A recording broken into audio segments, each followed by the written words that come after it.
These angels, then, who have fallen from heaven and haunt the air and the earth and are no longer able to rise to heavenly things, and the souls of the giants, which are the demons who wander about the world, perform actions similar, the one, that is the demons, to the natures they have received, the other, that is the angels, to the appetites they have indulged. But the prince of matter, as may be seen merely from what transpires, exercises a control and management contrary to the good that is in God. Ofttimes this anxious thought has crossed my mind, whether 'tis chance or deity that rules the small affairs of men, and spite of hope as well as justice, drives to exile some stripped of all means of life, while others still continue to enjoy prosperity. Prosperity and adversity, contrary to hope and justice, made it impossible for Euripides to say to whom belongs the administration of earthly affairs, which is of such a kind that one might say of it, how then, while seeing these things, can we say there is a race of gods or yield to laws?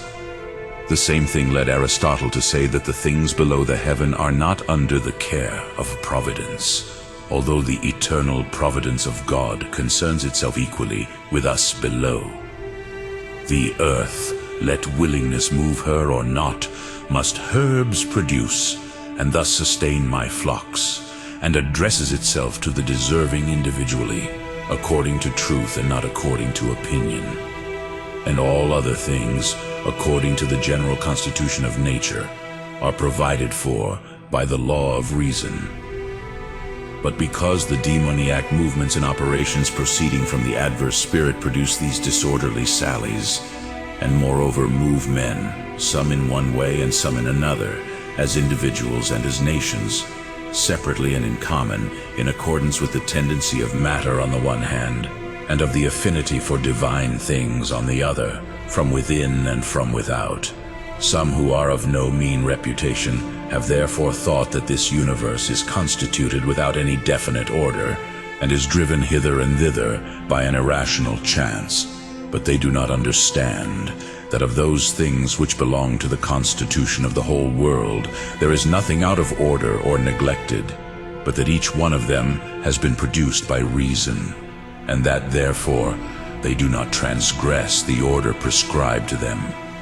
And that man himself too, so far as he that made him is concerned, is well ordered both by his original nature,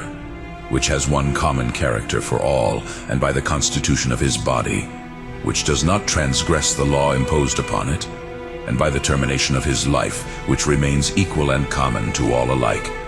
but that, according to the character peculiar to himself and the operation of the ruling prince, and of the demons, his followers, he is impelled and moved in this direction, or in that, notwithstanding that all possess in common the same original constitution of mind.